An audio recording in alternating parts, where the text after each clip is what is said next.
जोगिया हो मोरे राम।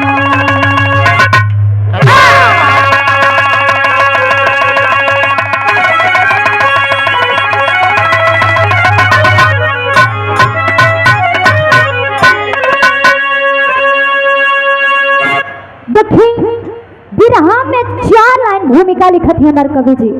कैसे?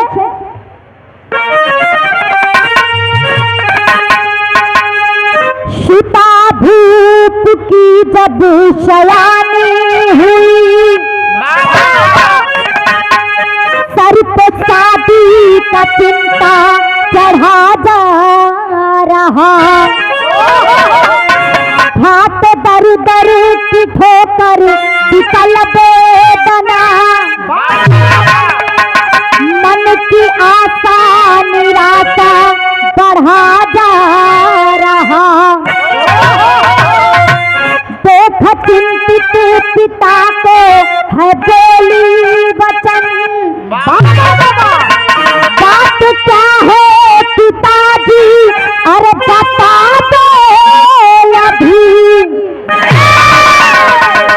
सुन व्यथा का भी बबली करे कल्पना,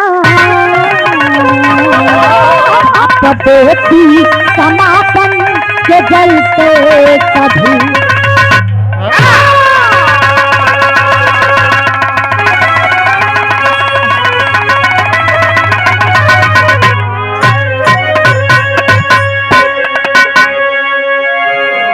बिरहा सुने वाले बाबू भैया हमरे बिरहा पे गौर करब जा। एगो ऐसन राजा जौन अपन प्रजा के बड़ा खुश रखत, प्रजा में घूम के देखत कि कहीं हमारी प्रजा के कोनो दुख तकलीफ तो नहीं थे। राजा साहब से प्रजा बड़ा खुश रहे। राजा साहब का नाम राजा सूर्यभान रहल।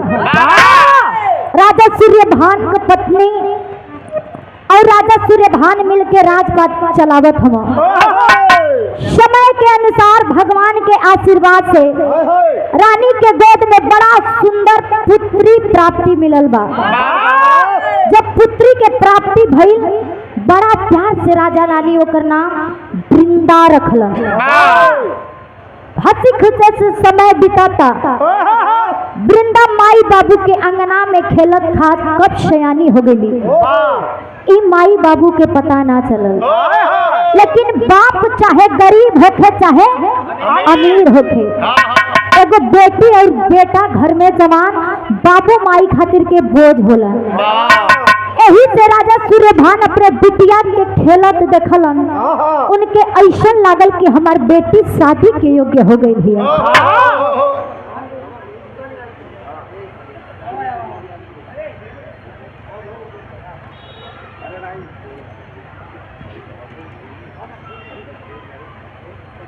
बात सत्य हो जाई, ई केहू ना जानत है।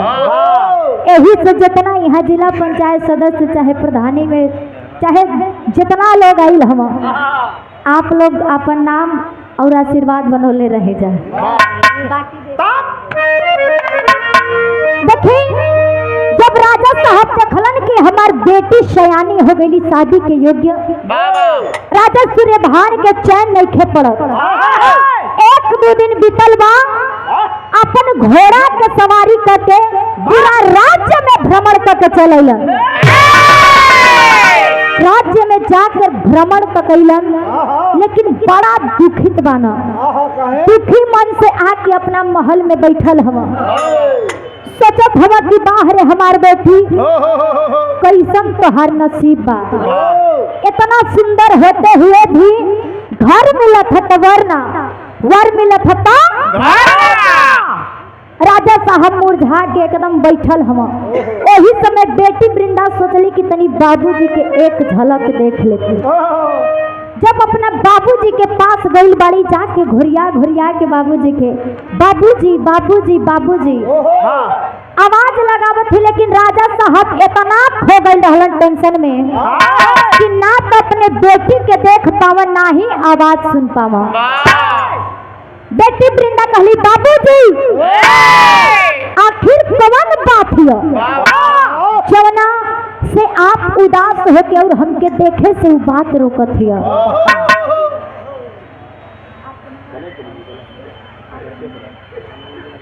राजा साहब का जब नजर अपने बिटिया पर पड़ल तब होठ का भाई यहाँ गजल के टुकड़ा लागल।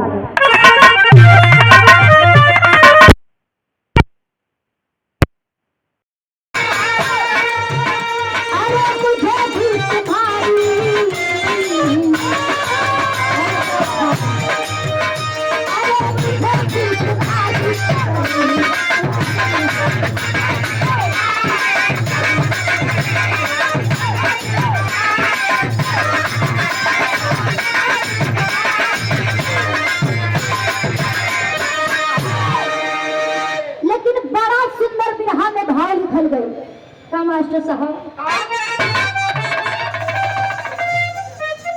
और आदरणीय आप मनोज यादव जी बीटीसी के भावी प्रत्याशी, आपके द्वारा ये ढेर सारे रुपयों का आशीर्वाद, बहुत बहुत प्रणाम आपको जी से।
मने में सोचे था कि हमारी बेटी तो के हम क्या बताएं। आखिर वृंदा इतना खूबसूरत रहल कि राजा साहब सोचे लगलन कि हे भगवान, इतना हमार सुंदर बिटिया होते हुए भी, तमाम धन दौलत होते हुए भी आज हमारे बेटी खातिर घर मिलत है तो वर मिलत है राजा सूर्यभान देखत है, लेकिन वृंदा कितना खूबसूरत रहले। नजम के लाइन से कभी जीवलन करत है कैसे।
नजर ताक देना लागत कि कहूं नजर से बाण मारत हो। इतने नायक भैया वृंदा के हो एकदम गुलाब के पंखुड़ी के जैसे रहल। वृंदा चांद से भी खूबसूरत रहल। वृंदा पूछली कि बाबूजी आखिर कमन बात हमके कुछ बताई। राजा सूर्यभान कहलन की बेटी हमके तो हर शादी के चिंता धोले हो, घर मिलत है तो वर ना घर मिलत था घर ना आखिर हम करी तका करे। वृंदा जब इतनी बात के सुन लिए भैया हंसे लगली, कहली कि 10 पिताजी इतनी सवाल, अगर हमार शादी करे के है तो एगो काम करी। आप पहली ऐसे तर्ज लागल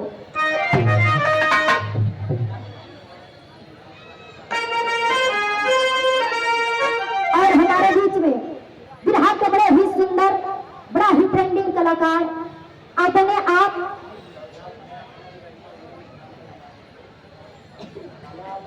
लालसा प्रसाद गुरु जी बैठे हुए हैं। मैं चाहूंगी कि आप मंच पर आने का कष्ट कीजिए, हम आपका स्वागत कर लें। और ढोलक वादकों में एक अलग ही पहचान रखने वाले अपने आप श्री राम गुरु जी, मैं चाहूंगी कि आप भी मंच पर आने का कष्ट कीजिए। श्री राम गुरु जी के आप लोग छपरा में चल जाए जा तो छपरा के लवंडा यह गीत के बड़ा बढ़िया से गावेला। कैसे मास्टर साहब?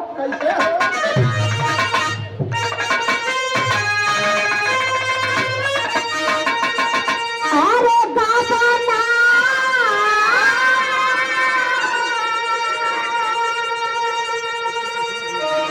अरे बाबा ना तारा बुलाए पिया घरे बैठाला।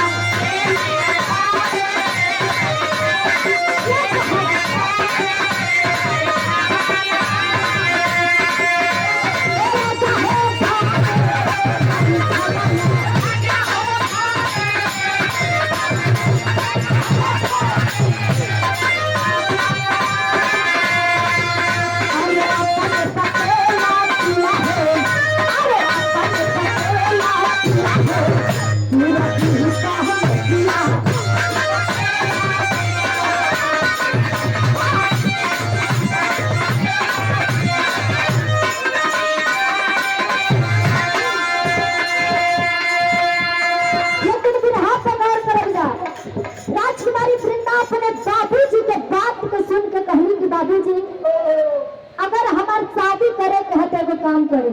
क्या कहत है?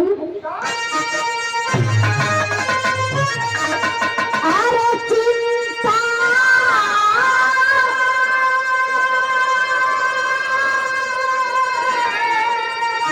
अरे चिंता हटा बात से कहली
सवाल के जवाब दी हमार शादी हुई। राजा साहब जब इतनी बात को सुनन एकदम खुश हो गए। कहलन वाह बेटी वाह, हम मान गए कि तू हमारी बेटी हो।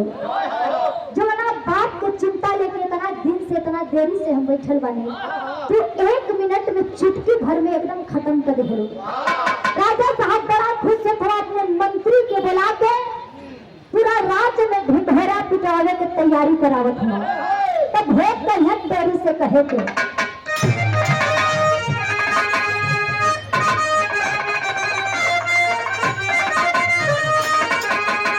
अरे स्वयंवर की तैयारी हो गई, भैया स्वयंवर की तैयारी हो गई। जिंदा बनी बहुरिया बहते धरती अंदर,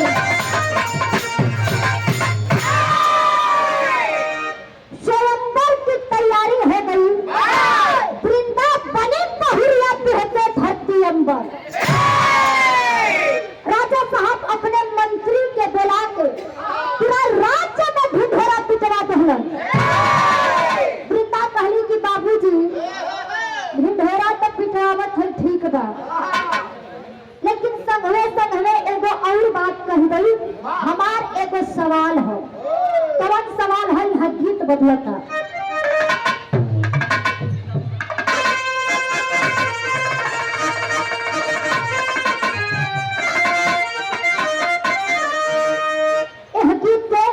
स्वर्गीय रामदेव गुरु जी गावत रहलन और गा के चल गए। बहुत चल जा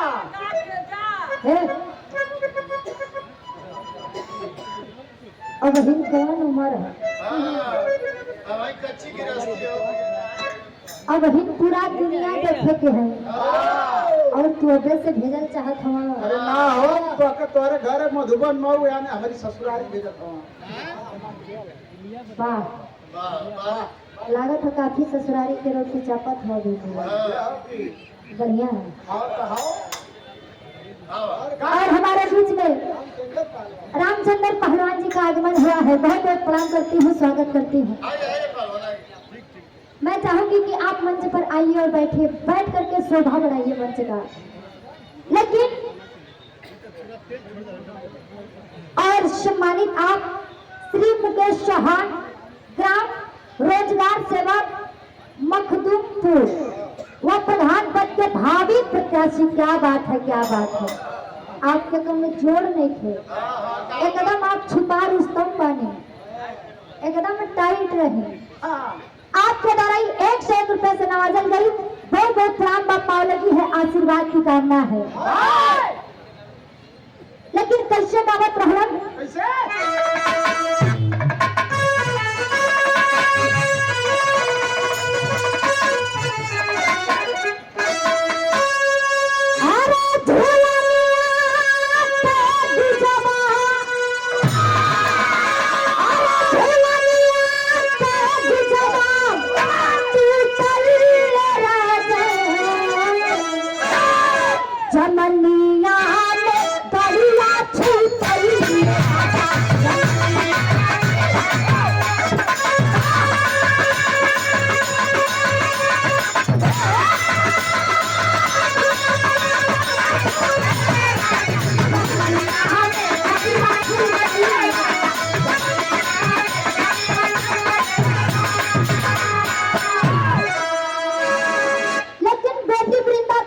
बाबूजी एक तरह का स्वयंवर रचाई तो हमार का हाल है।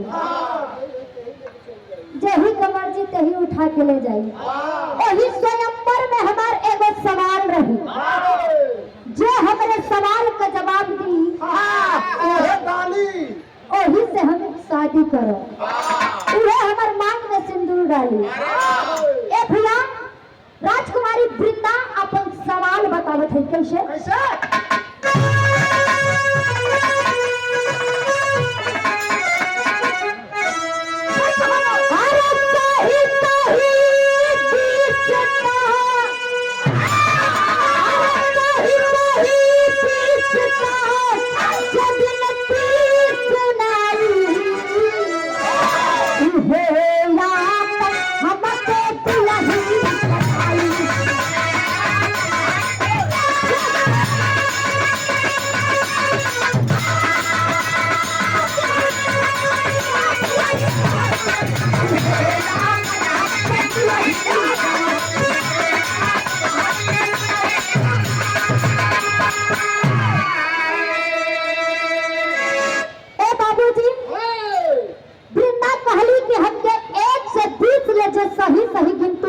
के जवना में पूरा संसार जुड़ल बा वही से हम बियाह करब।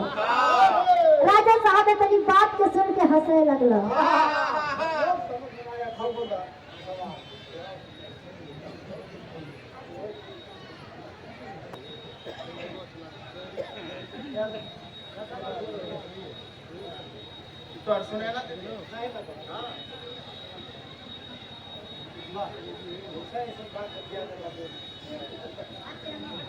करते हैं पा लगी है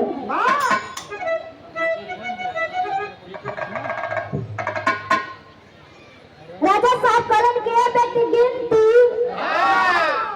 तक के ही सुना दे हो 1 से 20 ले गिनती तो छोट लड़को सुना दे। वृंदा कहली ना पिताश्री ना ये गिनती के आसान मत समझे। ये गिनती औसत बात की 1 से 20 ले रही लेकिन ये पूरा संसार के जोड़ ले। राजा साहब थोड़ी देर खातिर शांत भइलन सोचल मतलब तमाम लोग हम केहू तो बताई। राजा साहब अपने मंत्री के भेज के हर राज्य में ढिढोरा पिटवा दिला। तब होत दबा कि हम तर्ज बदल गए।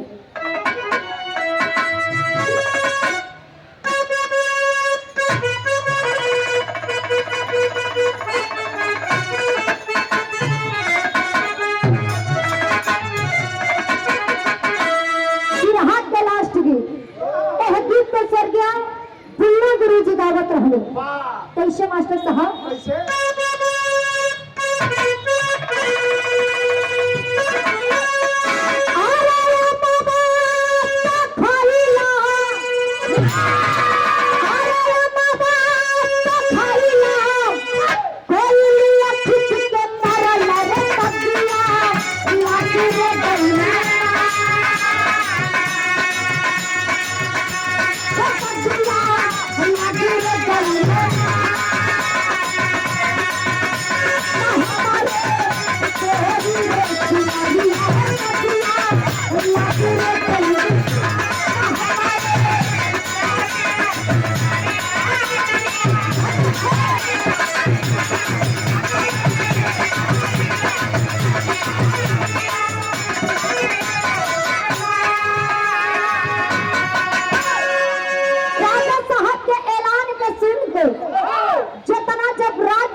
शादी रचल गई बा।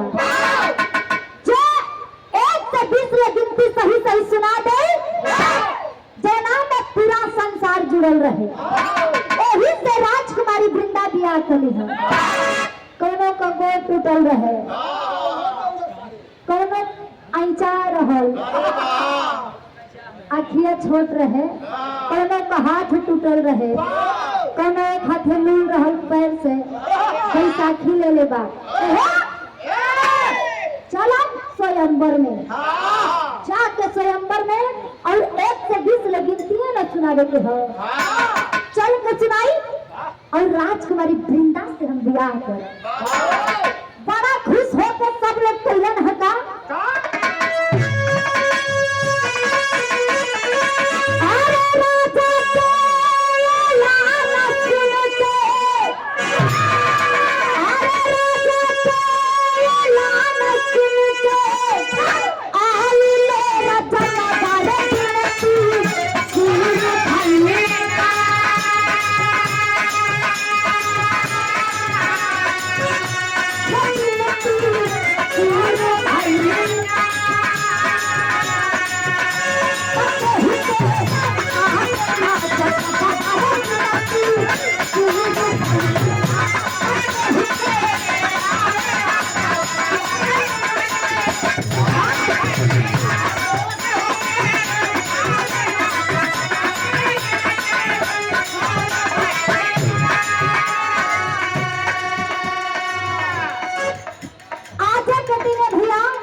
राजा सूर्यभान अपने राजगद्दी पर बैठल हवा इधर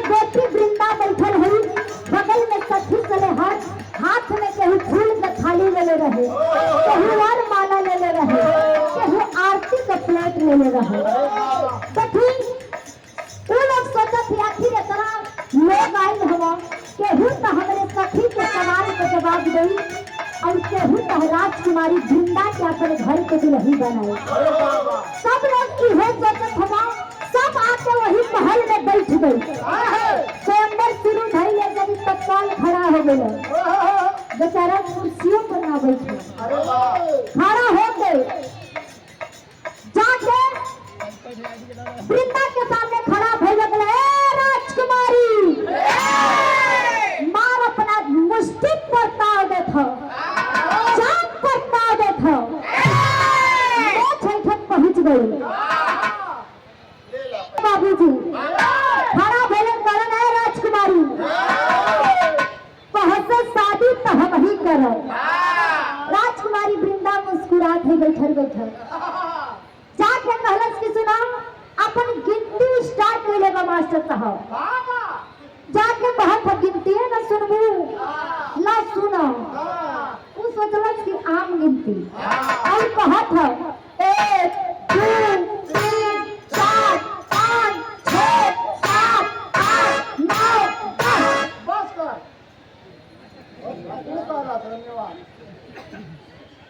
पूरा 1 से 20 तक ले पहुंचल बा। राजकुमारी वृंदा करे, अरे बा, अरे जिया मोरे राजा।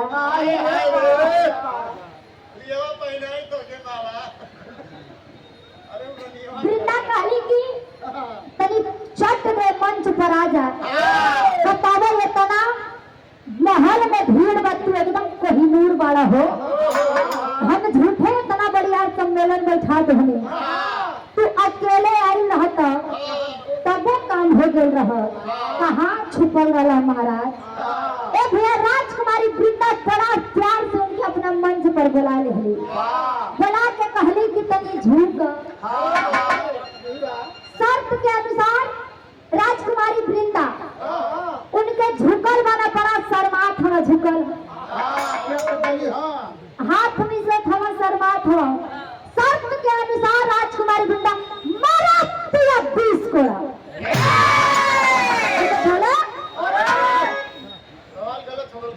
ये कौन प्यार हो, एकदम चिहुक गई। सोचे था कि दादा हो दादा इ लागत हमें कि दूसर प्यार हुए, जब प्यार में कदर धोला बिकी हुआ वो कथ लागत है कि हे दरदिया हो। ए बाबूजी राजकुमारी वृंदा 20 कोड़ा मार के मंत्री को आदेश देती है, बंद कर दो इस साले को जेल में। उनके जेल में बंद करा रही। तमाम सभा में बैठे लोग हंसत हमें कि हई देखो गई रहना, मार मोछ पर ताव देत रहना है, मुष्टि पर ताव देत रहना, जान पर ताव देत रहना है, लंदन जेल के भीतर से। एक जानी खड़ा भेलन कहलन कि हो सकेला कि इ पहले जमाना की गिनती सुनल चाहे, काहे कि मॉडर्न जमाना में केहू पहले जमाना को गिनती नहीं खे सुनावा। जाके कहत हवा 1 इकाई 2 इकाई 3 इकाई 4 इकाई 5 इकाई 6 इकाई 7 इकाई 8 इकाई 9 इकाई 10 इकाई 11 12 20 तक ले पहुंचल। जब पहुंचल राजकुमारी वृंदा करे, अरे बा, अरे जिया से तो हरे जरूरत रहल हो, झूठ का हाथ खराब करवा दे, मार के जेल में बंद कर दे। राजकुमारी वृंदा उनके बड़ा प्यार से भैया मंच पर बुलौली और मारा 30 कोड़ा, बंद करते इस साले को जेल में। है कोई मर्द इस सभा में जो मेरे सवाल का जवाब दे? वही सभा में लोग जब इतनी तमाशा देखल भागे लगल, अपन जान प्राण बचा के भागत हमें एगो सोचलस कि दादा हो दादा 2 गो तो गिनती सुना देना से, तीसर की गिनतिया बहन बचल हुआ, का जानी इहे होते और हम सुना दे और हमारे राजकुमारी हो जा, तब तो रह न जाई। तब सब हमसे जरिहा सब सचिहा से कि देखा राजकुमारी से कर बियाह हो गई। वो अब अपन जान प्राण की चिंता नहीं खा करो, कल मैंने जाकर ना राजकुमारी भले तू हमके जान से मार दी हो चाहे जेल में बंद कर दी हो, लेकिन एक जरूर कहते। ए भैया वो आदमी गई बा जाके कहलस कि सुनाओ तू नया जमाना की लड़की हो और हमके पता है कि तोके इंग्लिश में गिनती सुने के है। जाके कहा था 1 2 3 4 5 6 7 8 9 पूरा 11 12 20 तक पहुंचल बा। राजकुमारी वृंदा के ले रे बा तू ही हमार सपना में आवत रहल और वही कहन के ख्याल पड़ल ह कि तू ही हमार सपना में आवत रहल हमके एकदम बेचैन कर देत रहल। तनी आवत मंचवा पर खड़ा होके जे तनी लोगवा बैठल हथवा दिखा के बता दो कि तू ही हमार सपनों के राजकुमार हो। बड़ा खुश हो गलन कहलन कि देखा लागत काम बन गई। जाके मंच पर खड़ा होकर पब्लिक की तरफ अपन हाथ हिलावत हम तले राजकुमारी वृंदा अपन कोड़ा उठा के दिया एक कोड़ा धड़ाम से ही सभा में जाके गिर गलन मुंह बगल मुंह फूट गई। वृंदा जेल में बंद करा दिहले। इधर बाहर जितना लोग भागत रहलन जान बचावत एगो नौजवान एकदम हट्टा कट्टा है बाबूजी वही महल के बाहर लंबा तंबा एकदम माथे पर पगड़ी पहले बा कान ही पर लाठी रखले बा देखलस गाय चरावत रहे। जब देखलस कि दादा हो दादा राजा के महल में इतना भीड़ लागत है कुछ बटा थका अगर कुछ बटात है तो जल्दी चली ना तो खत्म हो जाए। अहिर कलाई का सोखन ए बाबूजी जब गई बाटे देखलस कि लोग हाफत परात भागत हम जाके कहलस कि भैया आखिर मार राजा के महलिया में कैसन भीड़ लागल है कुछ बटात थका। एक जने सुनत है भाई ऐसे ऐजा हमने का जान बचा के भागत हम जा और ई कहत हम कि राजा के महलिया में कुछ बतात हो। ए भैया सोखन हार नहीं थे मानव एगो दूगो तीन गो जाके द्वारपाल से पूछलस कहलस कि बताओ कि महल में होत का है। द्वारपाल कहलस कि राजकुमारी वृंदा का स्वयंवर रचल गई है स्वयंवर से शादी रचल गई है उनकर कोनो सवाल है जो बताई ओही से राजकुमारी वृंदा का बियाह हो। सखन कहलस कि जा पूछ के आवत कि हम पूछ हम बताई तो हमसे बियाह करी है ना। सखन इतनी बात कहलस द्वारपाल राजकुमारी वृंदा से पूछ के आई बा। वृंदा कहली जरूर करो। सखन के एकदम आदर पूर्वक महल में द्वारपाल लेके गई बा। जब सखन महल में प्रवेश कैले ए बाबूजी जितना महल में बैठल लोग रहल सब लोग मजाक उड़ावे लगलन हंसे लगलन कहलन कि अरे हई देख पगला तो ई का बताई माथे पर अहिर के लड़का माथे पर पगड़ी बंधले बा कान ही पर लाठी धइले बा कहते कला के थना बन पाई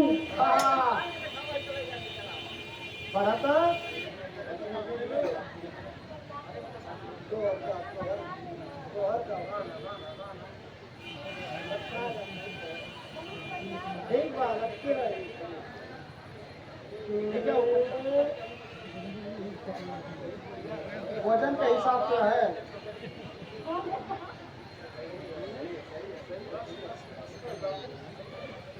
अहिर के लड़का माथे पर पगड़ी बंधले बा और कान ही पर लाठी रखले बा। केहू लाठी ले ले दादा नहीं हाउ लाठी ठीक लौकत है हाउ सही हाउ लाठी कहीं में कि थोड़े ना रहे लो तो सटका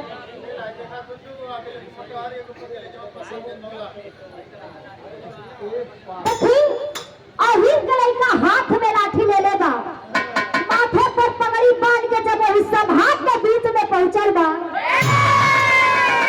सभा के लोग देख के हंसे लगलन कहलन हई देखो ना आज एगो गाय चराए वाला राजकुमार राजकुमारी वृंदा से शादी करे के सपना देखा था। तब तक सोखन आवाज दिला, ए राजकुमारी, सब लोग से मुंह से सुन लेनी, अब तू अपना मुंह से बताव कि तोहर सवाल का बा। राजकुमारी वृंदा कहली कि 1 से 20 ले हमके गिनती बताओ, जना में पूरा संसार जुड़ल रहे। सोखा ने तनी बात सुन के हंसे लागल, कहलस कि अगर ऐसन बात बा तो हम बताई। जब छोट रही तो हमार बाबूजी ये राजकुमारी बतौले हम। राजकुमारी वृंदा सोखन के हल्का में लेके हंसत तारी। तब अहीर का लड़का सोखन कहिया सका आल्हा के लाइन से जवाब देखो कैसे।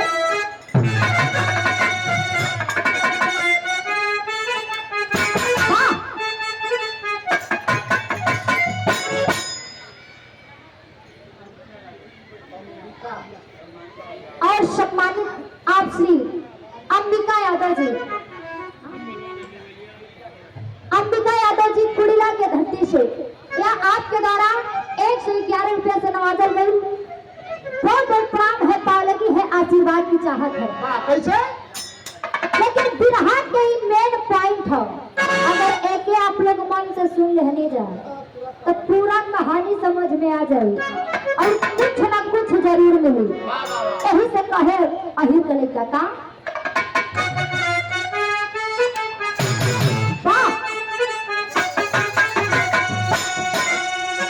राजकुमारी के बतावत हक्का है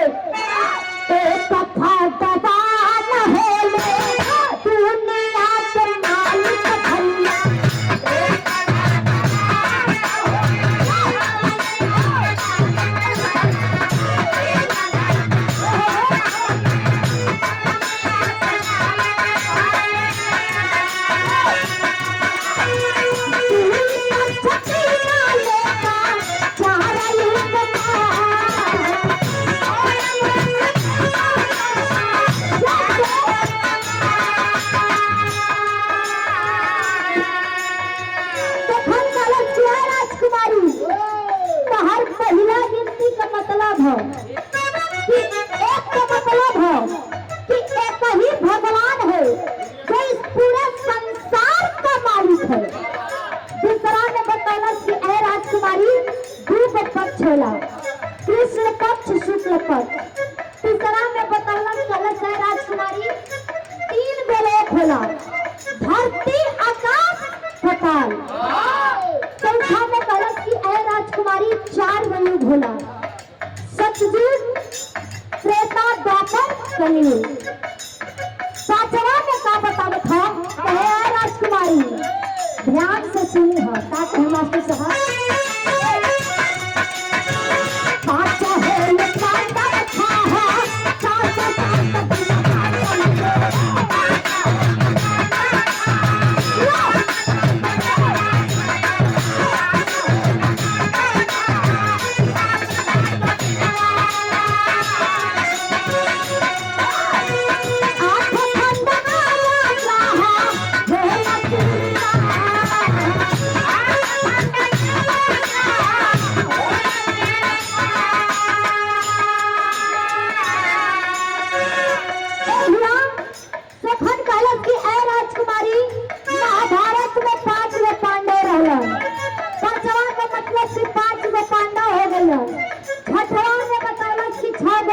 होला।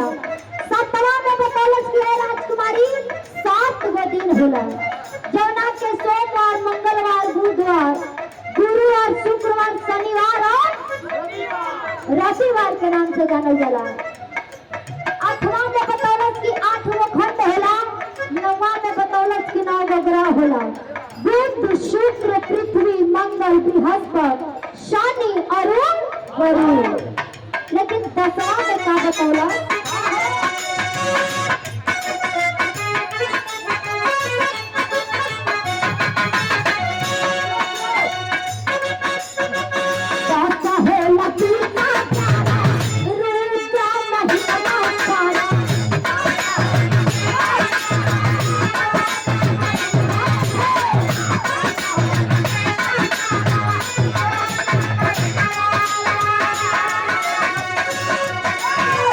तेरा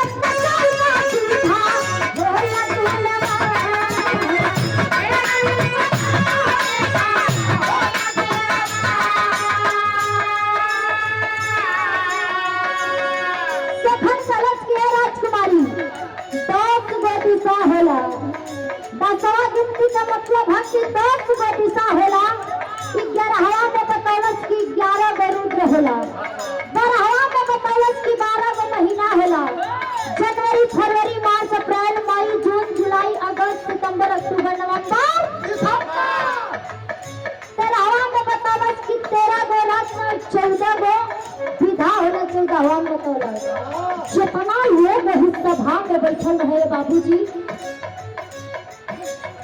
सब लोग एकदम हक्का पक्का रे हई देखना एक हमनी का मजाक उड़ौनी हम जा, हमन के इतना बड़ा बड़ा विद्वान राजा महाराजा हो के ना बतौनी जा, एगो गाय चरावे वाला कितना आसानी से जवाब देता।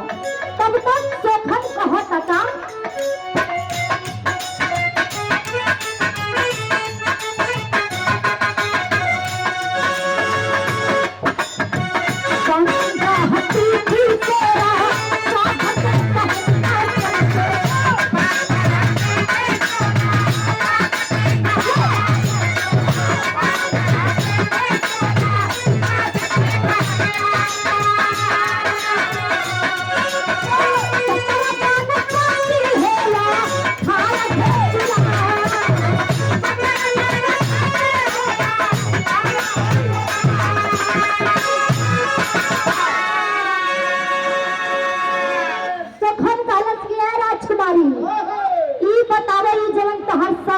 जवाब देत हई कि सही है ना, सही सही कह के समझ में आवता ना। राजकुमारी वृंदा के बाबूजी बोली बहरियात नहीं थे। सखन कालस के राजकुमारी 15वां गिनती में बतौलस कि 15 गो तिथि होला, 16वां में बतौलस कि लोग अगर मरेलन तो कहीं तेरही तो कहीं 16ही मनावल जाला, 17वां में बतौलस कि 17 गो वनस्पति, 18वां में 18 गो पुराण बतौला। राजकुमारी सोचत है और का बताई। सखन हंसे लगल और कहा था कि और 2 गो बचल है, सुनबू कि रहे दे। राजकुमारी वृंदा जितना लोग बैठल है सोचलन कि कौन बात है, इतना बतौला है 2 गो और बता दा। तब सखन 19वां और 20वां में का बतौलस मास्टर साहब, खड़ी से कहे के है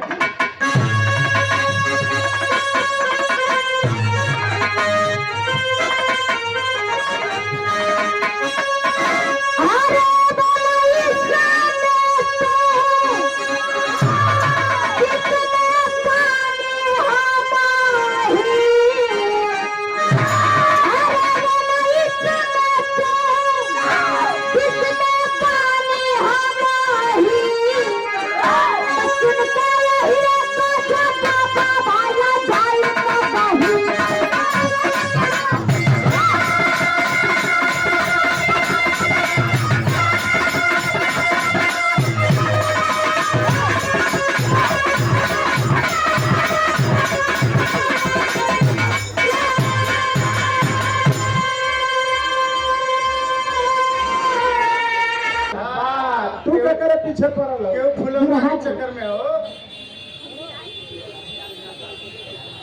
बैठल सब माई बहन और तमाम मेला में आई श्रोतागण के बैठल बाबू भैया के मंच पर बैठल मंचासी, आप सब लोग के गोड़ छू के गोड़ लगता नहीं, बहुत बहुत प्रणाम करता